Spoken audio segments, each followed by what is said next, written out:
Hello friends, it's Kayla. Welcome back to my channel. I recently did a video where I went on vacation. Well, I went on vacation. I made a video while I was there about haunted houses, reading haunted house books. And in it, I hauled some books, but I didn't tell you what any of them were about. So now that's what we're gonna do today. First, we hung out in Sydney for the day and I went to a place called the Haunted Bookshop, and I was expecting it to be like really antique books or there to be like a whole haunted house section. That's not what it was. It was just a really traditional bookshop.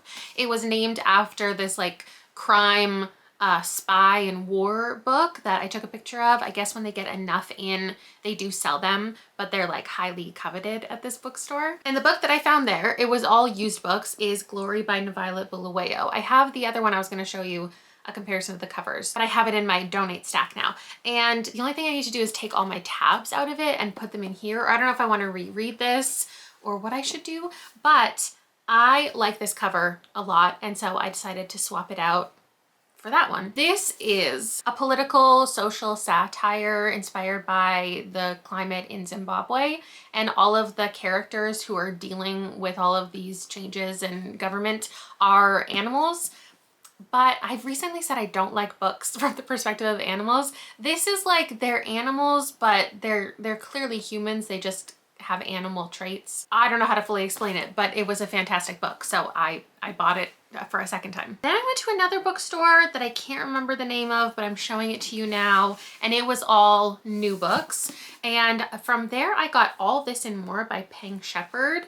This is an author that I have DNF'd before, but there was something, I don't know, I feel like there was a lot of books coming out this year that all have really similar sci-fi literary similarities in their synopsis. And I have actually DNF'd a couple of them, one of them being The Ministry of Time.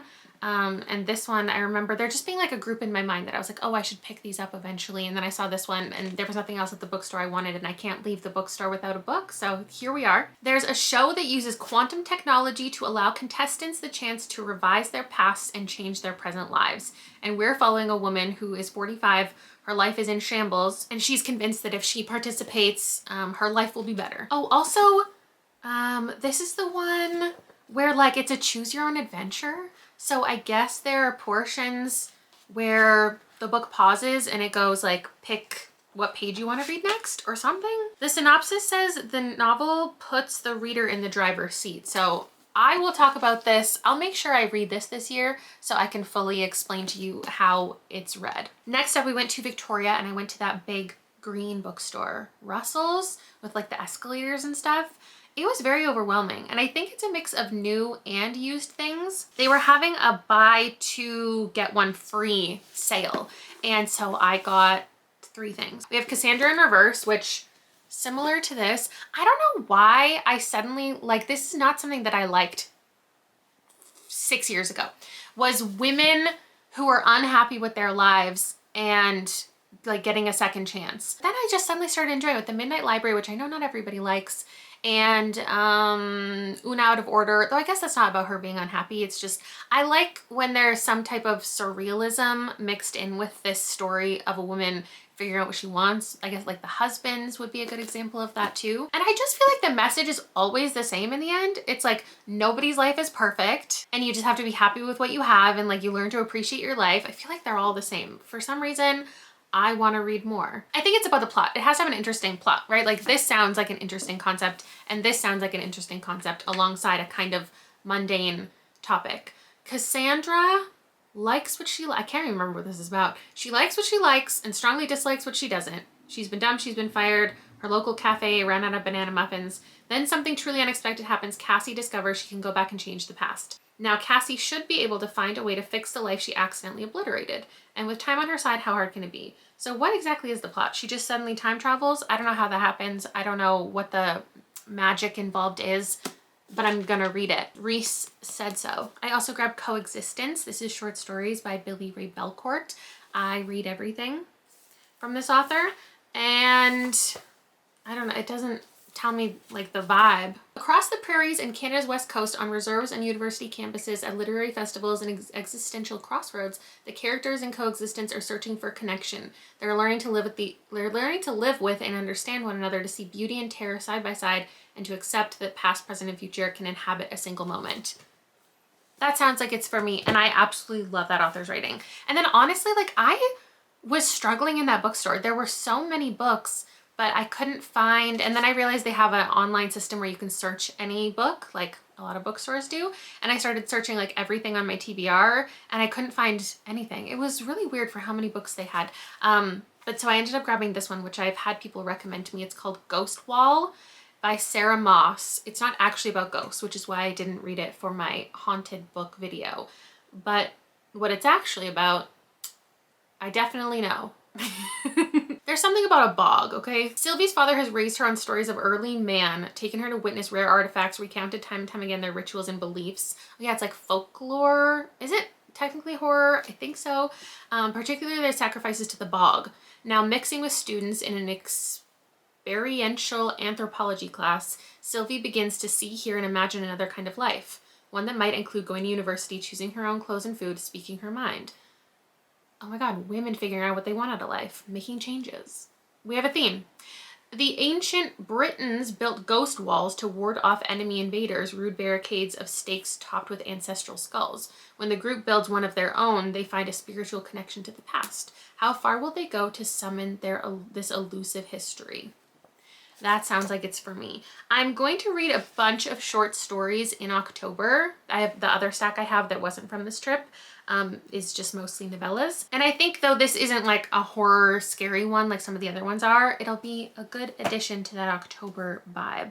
Then I went to, did I buy all of these from the same bookstore? I think I did. I went to Monroe Books and I grabbed everything that I was looking for at Russell Books. The one that I'm most excited about and apprehensive about is Evocation by S.T. Gibson. In fact, this book has inspired an entire vlog I'm about to film because I think this could be a huge hit or a huge miss.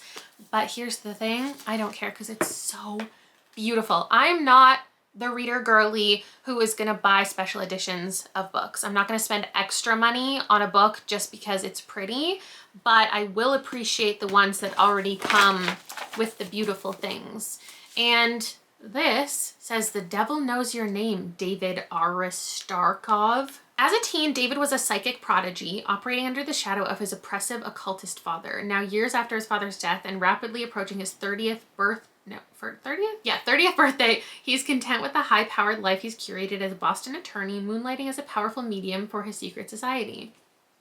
That sounds like it's for me. But the power comes with a price, and the devil has come to collect on an ancestral deal. David's days are numbered and death looms at his door. Reluctantly, he reaches out to the only person he's ever trusted, his ex-boyfriend and secret society rival Reese, for help. However, the only way to get Reese is through his wife, Moira. Thrust into each other's care, emotions are buried. They're not anymore. I've heard this is beautiful, like relationship stuff, and I love a psychic story. There's also a little thingy. I'm so looking forward to this, and I think it could be a favorite or a least favorite. Then I grabbed Hum by Helen Phillips. This was already something I was planning on picking up, so I figured why not grab it while I'm on vacation. I loved The Need by this author, but not a lot of people do, and I don't know what people's opinion of this one is. It says, in a near future world addled by climate change and inhabited by intelligent robots called Hums, May loses her job to artificial intelligence. Isn't that all of our biggest fear? Desperate to resolve her family debt and secure their future for another few months, she becomes a guinea pig in an experiment that alters her face so it cannot be recognized by surveillance. Seeking reprieve from her recent hardships and her family's addiction to their devices, she splurges on passes that allow them 3 nights inside a botanical garden, a rare green refuge where forests, streams, and animals flourish. But when her children come under threat, May is forced to put her trust in a hum of uncertain motives to save her family. I'm very intrigued. Will I be able to fit this into a vlog before the end of the year? I don't know. But I also hate buying books brand new full price and then not reading them within a couple months because I'm like, I could have then found it. By the time I get to it, like, couldn't I not have found it in a thrift store or something? Anyway, we'll see how that goes. Another one I hope to get to by the end of the year, but depending on the video that I'm filming this for, you might not see it this year. I have no idea how long it's gonna take me to find a 5-star romance. But we have The Truth According to Ember by Danica Nava. And this has a character who is going on a job search. Nobody wants her. She's really struggling until she finds a job as an accountant. And then there's another guy there, an IT guy, and another fellow native who seems to be interested in her. She's interested in him. What could go wrong? Here's what goes wrong. They're caught in a compromising position on a work trip, and a scheming colleague blackmails Ember, threatening to expose their relationship. Conflict, romance, can't wait. Then I've been keeping my eye out for this one, and I saw it there, called They Fell Like Stars from the Sky by Shika Halawai. And this says, celebrate the courage and resilience of the Bedouin women and girls of Palestine in this illustrated collection of 18 short stories translated from Arabic.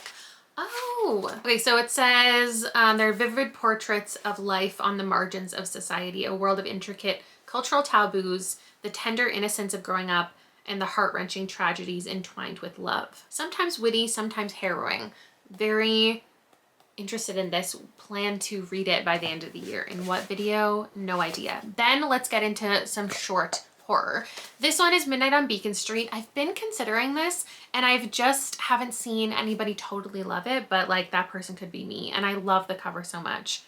It's so very 80s. It's by Emily Ruth Verona.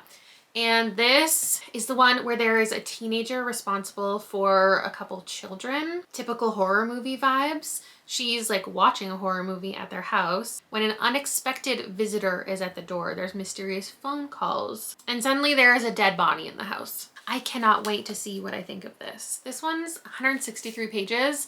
I don't know if I'm trying to read. No, I don't think I'm going to try to read a short story every day. If I do, maybe I will mix in some short story collections to like break it up a little bit. So like I'm reading one really short story a day and some days I'm reading a novella. And I don't also think I'm going to do it for the whole month, but maybe like 3 weeks out of the month. So let me know if you want that to be a weekly vlog check-in 3 times, or if you want like a big long one where I'm reviewing like 21 horror novellas and short stories all at once, but then you have like 3 weeks without a vlog. Anyway, another one that I'll be reading is Your Shadow Half Remains by Sunny Moraine, which was one I was interested in last year. And then, did it come out last year or did it come out this year? I remember like talking about it last year and then people weren't liking it. Okay, it came out this year. So I was anticipating it and then reviews came in, they weren't great. But when I talked about this in the vlog, a couple people said, oh, I absolutely love that one. So now I'm intrigued. This is a post-apocalyptic tale where eye contact causes people to spiral into a deadly violent rage, kind of like Bird Box energy. Riley has not seen a single human face in longer than she can reckon. No faces, no eyes, not if you want to survive. So it's not an active apocalypse. It's like people have been living like this for a while. A new neighbor moves in down the road and her overwhelming need for human contact makes her throw caution to the wind. So of course, scary eyeball time. Now, this stack is things that I bought otherwise. Some of them on the way home, some of them a week before, some of them I ordered online and they were waiting for me. Let's keep it going with the short horror. This one, look how cute and little this is. I had no idea when I ordered it. It's like this very tiny little book, but it's also a short story collection. So I don't know how I feel about how short these stories are gonna be. There's 4 of them. The names are right there. And I don't know that it tells you what any of them are about, but this says Teenage Grave. That's what it's called, Teenage Grave. I don't know if you can read that. Brings together 4 of the most brutally frank and intricately surreal fictions from the modern horror underground. Combining elements of splatterpunk, body horror, and transgressive fiction, Teenage Grave will lay you bare before severing your nerves, smiling a little too much while doing it. Oh God. This one I saw, I can't even remember where. It's called The Only Safe Place Left Is the Dark by Warren Wagner. And I just like kind of love the cover. I think I saw this in somebody's like reel that was like 20 horror books you can read in one sitting. And I don't think I read the synopsis. Is there a synopsis? Eric LaRocca blurbed it. So we're just gonna read the blurbs. It's a visceral queer nightmare where in an alternate history branching off from the AIDS crisis, HIV gives some survivors a narrow edge in enduring a terrifying zombie apocalypse. Did I know this was a zombie book? Well, now we know, and I can't wait to tell you if it's good. I also grabbed This Is Where We Talk Things Out by Caitlin Marqueux, because this is going to be something that I read in October for this video or video series, and also for the Literally Dead book club, because we're reading 3 novellas together. The other 2 haven't come out yet, but this is one that a lot of people recommended.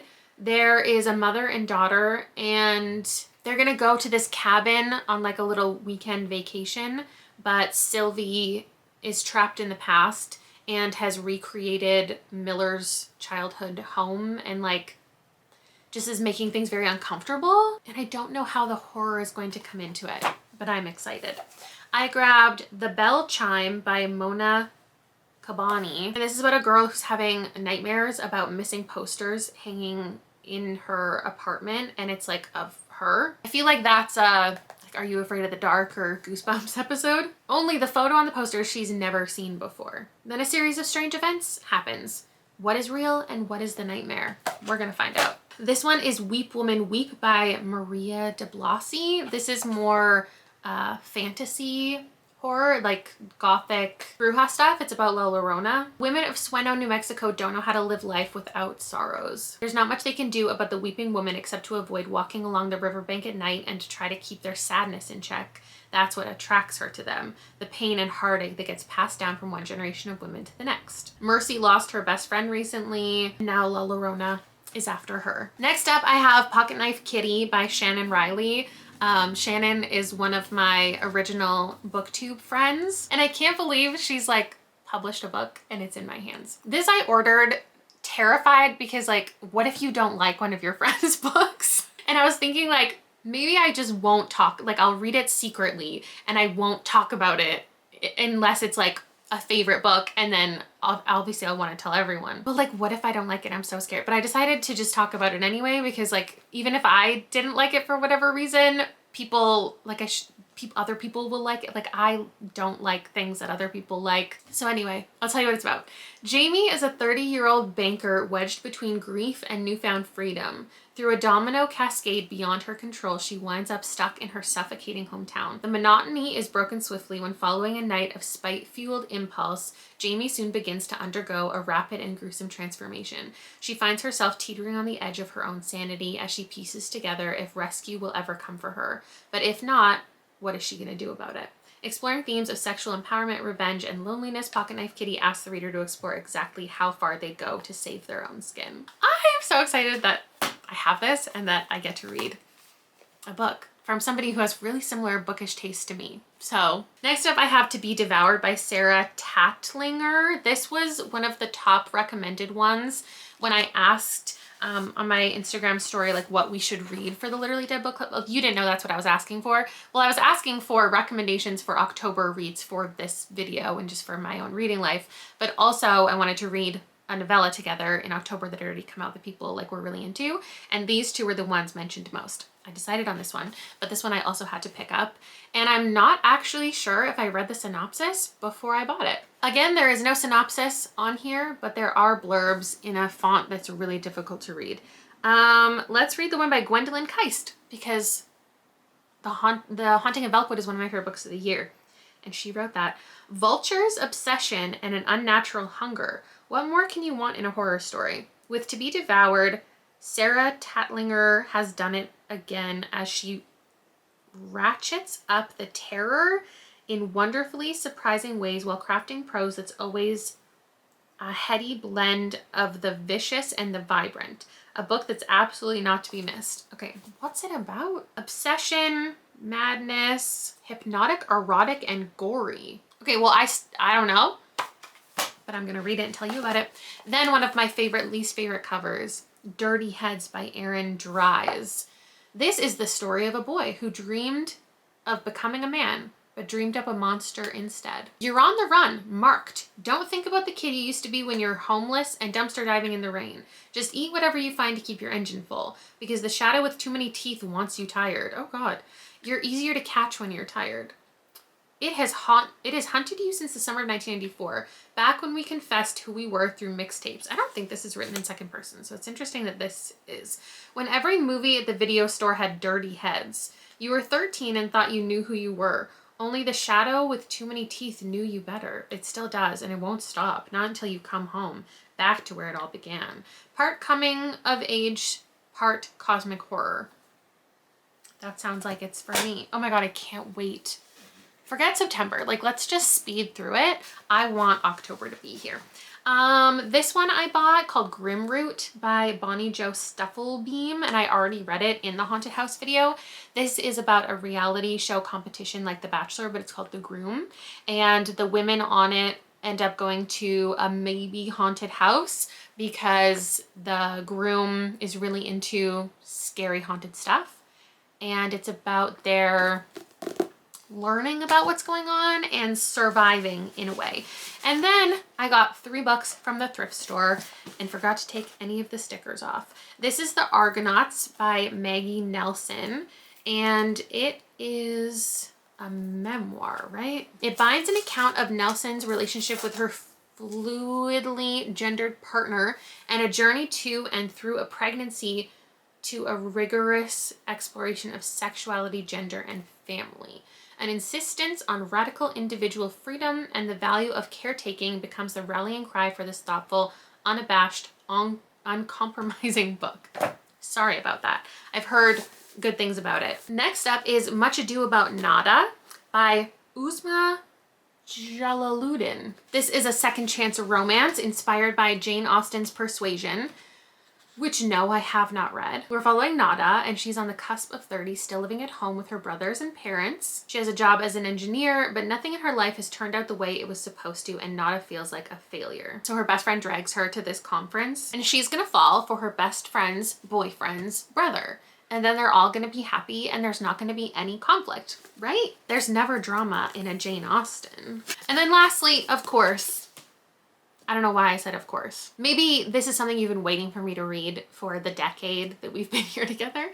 The Road by Cormac McCarthy. Everybody has told me that this is gonna be like my favorite book once I actually read it. And so of course I refuse to read it. But it's come up in probably 4 or 5 different videos in the past where I've looked for like recommendations here, had suggestions there. Like I see it all the time and I just never end up reading it. And I also don't totally know what it's about besides being post-apocalyptic. And it's about a father and son. So a father and son walk alone through burned America. Nothing moves in the ravaged landscape save the ash on the wind. It is cold enough to crack stones, and when the snow falls, it is gray. The sky is dark. Their destination is the coast, and all they have is each other. It's a profoundly moving story of a journey. It boldly imagines a future in which no hope remains, but in which the father and his son are sustained by love. You can go ahead and like already type in the comments, oh my God, you need to read this, because I'm gonna ask you the question of all of these books, what do you want to see me read? Have you read any of these? What do you think I'm gonna love? What should I prioritize? You can tell me this, because then when I eventually read it, I can pop up all your comments on the screen of how aggressively people wanted me to read that. What if I hate it though? Like what if I don't like it at all? Maybe that's the fear. So that's everything that I bought just like in the past couple weeks. Usually it's a month, actually usually it's 2 months between hauls, but clearly I couldn't help myself. And that's just the right way to vacation. You see the sights, you buy the books. That's it for me today. I'll see you in another day. I'll see you in another day? No, it'll be a couple days. But this video, the next vlog coming up, oh, it is a long one and I read some of the biggest books. So keep an eye out for that and I will see you then. Bye.